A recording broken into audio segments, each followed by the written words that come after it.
the name. It's 10% luck, 20% skill, 15% concentrated power of will, 5% pleasure, 50% pain, 100% reason to remember the name. So with the Toronto Raptors and the Golden State Warriors in the NBA Finals and almost the end of the season, I thought of an idea where we look at all 30 teams and look at 10 players that you may not have known or may have forgotten about who actually played for that certain team. So obviously with the Raptors and Warriors heading into game number 6, we're going to look at both the Raptors and the Warriors, but in this video we're going to look at the Warriors, and in the next episode of this series we'll look at the Raptors. But I want you guys to let me know which team you want after that, and I think it's just a good way to get some NBA content when it's the off season and there is no basketball anymore. So that's the plan for this series. And this series will be done when we've gone through all 30 NBA teams. Anyway, before I get started, if you like this idea, let me know by hitting that like button, and also be sure to comment on which team you'd want me to do next. So without further ado, let's look at 10 players who you may have forgotten about playing for the Golden State Warriors, and let's see how many of these guys you get right, and be honest in the comment section. Number 10, Ralph Sampson.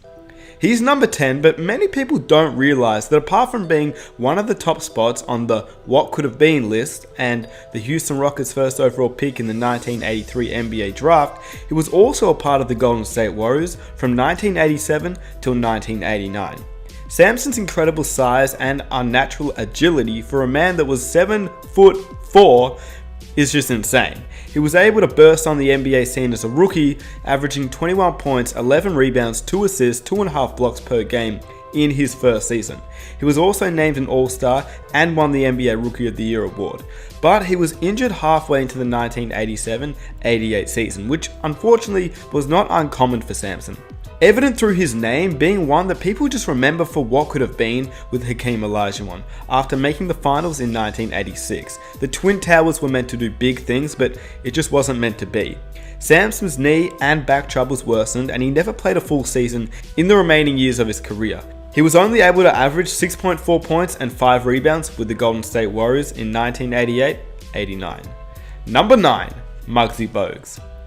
Everyone loves Muggsy. I mean, how can you not love Muggsy Bogues? People remember him for his time in Charlotte with Larry Johnson and Alonzo Mourning. After all, Bogues settled in Charlotte. He established himself in Charlotte as an exceptional passer, a great stealer, one of the fastest players on the court, and a fan favorite. Bogues spent 10 years in Charlotte as a Hornet, led by Mourning and Johnson, and they became one of the most popular teams in the NBA. But Muggsy Bogues also played for the Golden State Warriors, averaging 5.5 points and 5 assists as a Warrior, and then signed later as a free agent with the Raptors, as we all know. Number 8, Terry Cummings.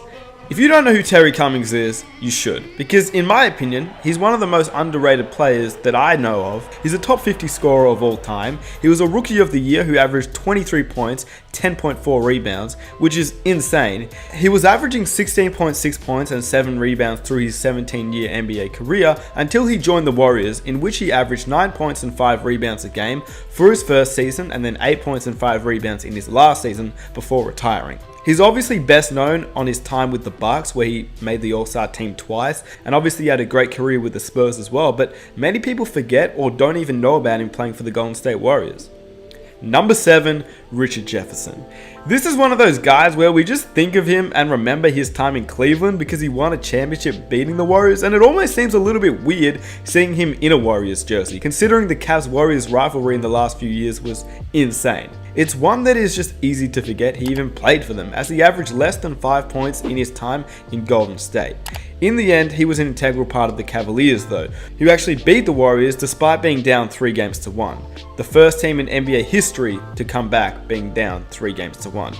And Richard Jefferson, even over 35 years old, was a huge part in that team and a great player coming off the bench, and his dunk on Klay Thompson, still insane. Number 6, Robert Parrish. Obviously, he was best known for his time at the Celtics. He spent 14 seasons there and won 4 NBA championships with thanks to Larry Bird, Kevin McHale, and the rest of the team. But he was also a part of the Warriors. In fact, they're the team that drafted him. Parrish was drafted in the first round of the 1976 NBA draft by the Golden State Warriors, but at that time he had also been drafted by the Utah Stars in the 1973 ABA Special League. And he was also drafted by the Spurs in the 1975 ABA draft as well. Don't ask me how that works, just go with it.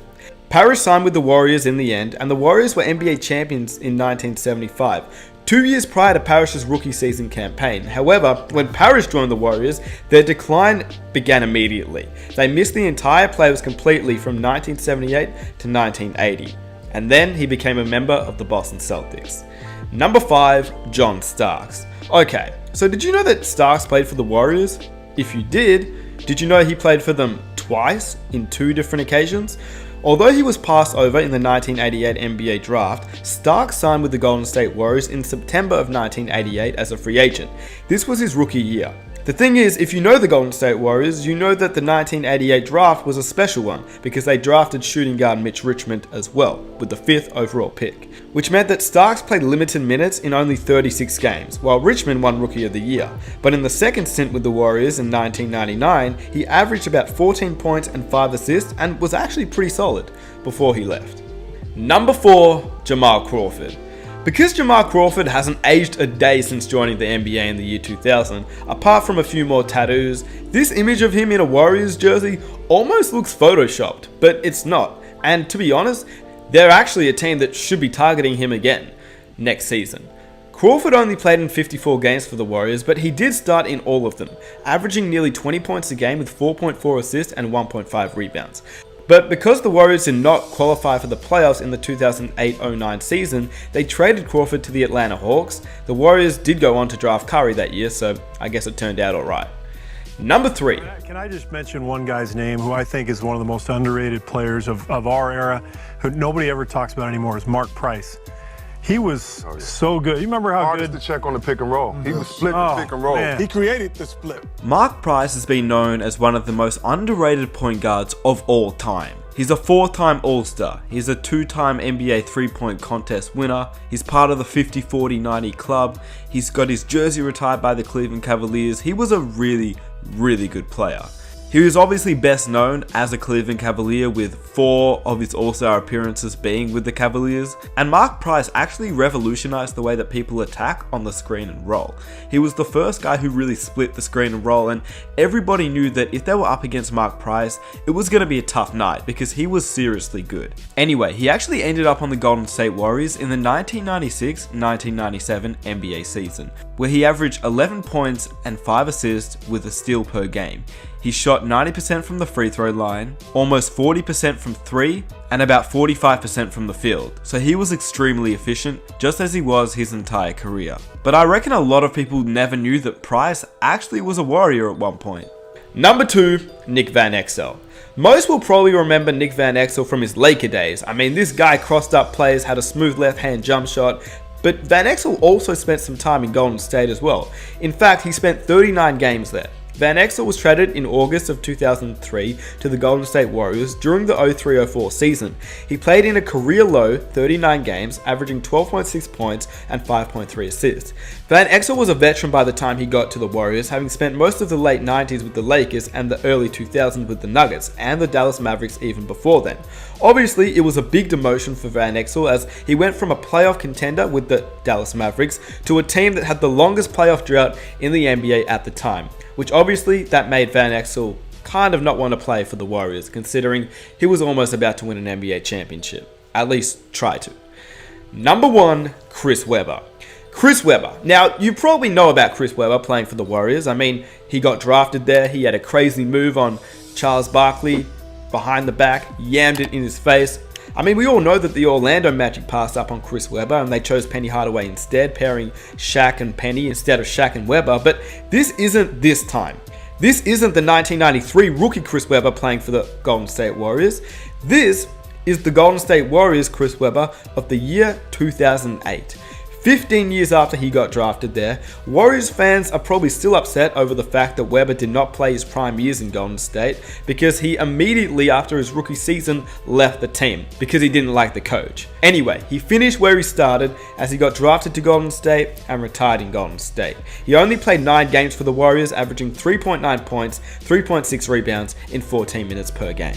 And that's it. That's 10 players you may have forgotten about playing for the Golden State Warriors. And with that said, if you guys enjoyed this video, please be sure to subscribe for more. Be sure to leave a like and follow me on Instagram. That would be much appreciated. We are so close to 250,000 subscribers.